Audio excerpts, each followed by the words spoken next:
Spencer Krull, and today I want to talk about emergency preparedness. Now, living in Southern California, we spend a lot of times in our car, and we all know it's important to have an emergency preparedness kit. So I want to show you the kit that I keep in my car, because no matter where I am, I'm usually going to have access to this kit. So to start off with, I use a backpack. Some people will use rolling luggage or a duffel bag.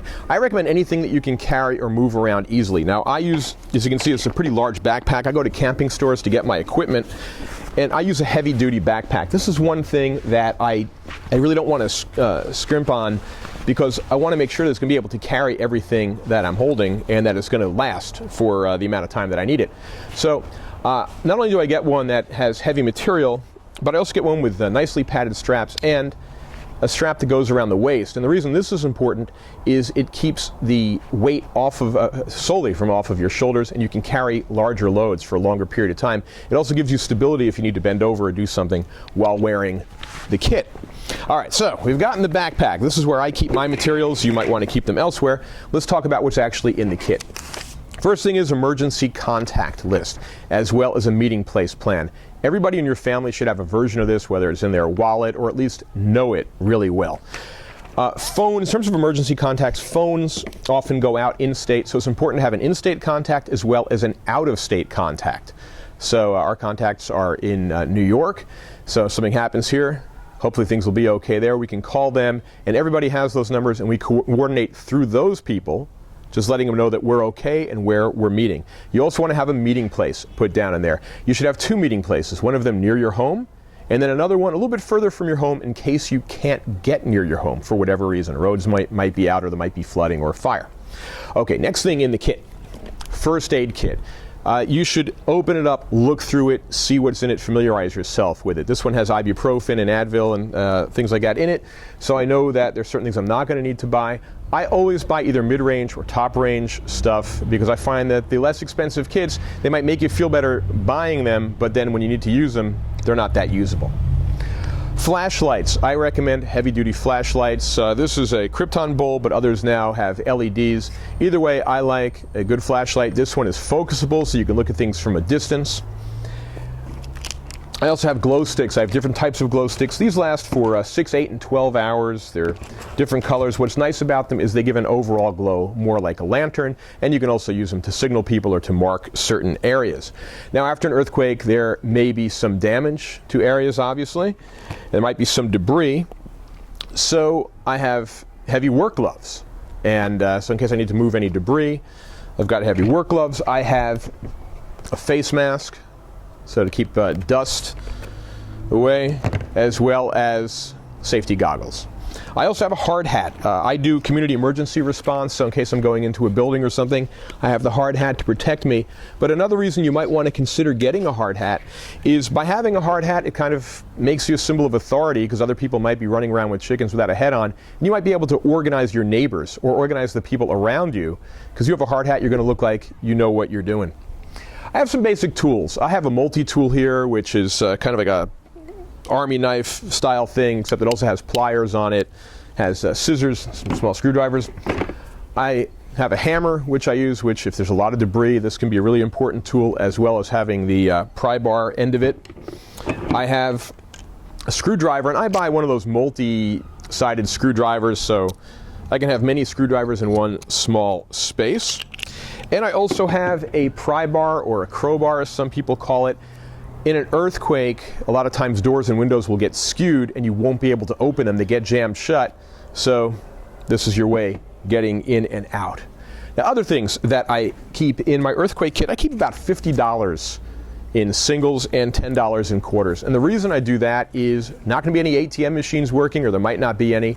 And if someone is selling a gallon of water for $5 and all you have is a 20, guess what? You just bought a $20 gallon of water. So I have singles. The reason that I carry quarters with me is if the phones go out and the cell phones aren't working, the way that the government has it set up that phones come back online, it goes to emergency responders first, and then it goes to payphones. So if you can find a payphone and you have a bunch of quarters with you, you're able to call your out-of-state contacts, and you're incommunicado at that point. Other communication devices that I have is a crank radio. So this powers up, There are also solar devices, and there are all different types. You get some of them have a flashlight on them. You can also charge a cell phone with them through a connector. But I also carry an extra set of batteries just in case for flashlights and other things that might need batteries. I also carry walkie-talkies.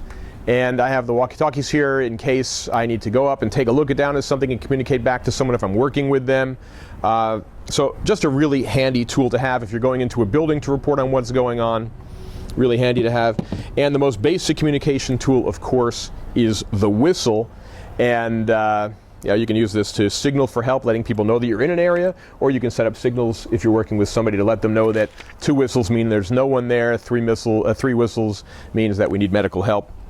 And then I also have, of course, notepads. I'm a real estate agent, so I have to have my notepads with me and some pens and pencils.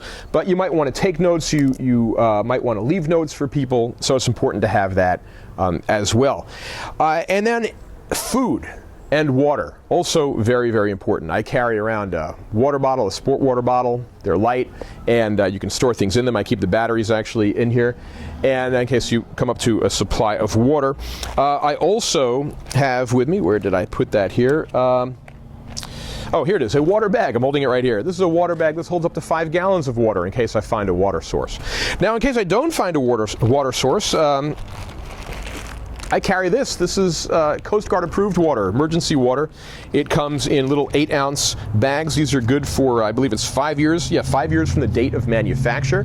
It's an easy, convenient way to have an emergency supply of water. I carry a little more than half a gallon with me. That's about what I can carry. They take up room, obviously, and they're heavy, but I have water to get me through an emergency. And with regard to food, I carry 2 things with me. I have these emergency rations, and these supply basically an entire day's caloric, your entire day's calories that you'll need in these, as well as some power bars, which is a little bit more palatable. And I also have, in case I'm lucky enough to actually find a meal, camping knife and fork and spoon. Now there's also personal items here. I carry a hat with me in case it gets sunny. I keep with me an extra pair of glasses, and I keep them in a pretty sturdy case.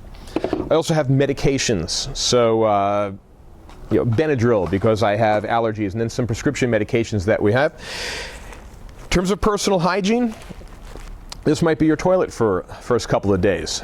So carry toilet paper, and yes, I do keep it in a Ziploc bag. I use Ziploc bags to organize almost everything in the kit. I think it's a really convenient way to keep everything together. And these are just obviously those plastic grocery bags. And you can use the grocery bags for a lot of things, but again, this could be your personal hygiene setup. And then finally, pair of shoes that are comfortable. I recommend getting a pair of shoes that you've worn for a while. Maybe you're no longer using them to run with. Don't put in a brand new pair of shoes, because the time you do not want to break them in and get blisters is in an emergency. So put in a pair of shoes that you've worn a few times before. Maybe they're not your favorite shoe, but make sure they're fairly sturdy and make sure that they're comfortable. Now there are other things too that you're going to want to add to your kit. If you have pets, you're probably going to want to keep some pet food with you. I also have a cat, so I have a folding paper cat carrier, a cardboard cat carrier that I have. Women are going to need hygiene products. You might need other medications. So make a list of the medications that you have. Talk to your doctor about getting extra supplies on these things. Trial size medications, if they're generic or if they're over the counter, are also really good things to keep in your kit. And that's it. This is my kit. So your kit does not have to be as extensive as this. Your kit can be bigger than this. All I care about is that you have a kit. I want you to get a kit. If you have any questions, you want to talk to me about earthquake safety or emergency preparedness, I'm only a phone call or an email away, and I would really like to talk to you about it. So, I'm Spencer Krull. Thank you very much for watching. Stay safe, and I hope that this will keep you safe.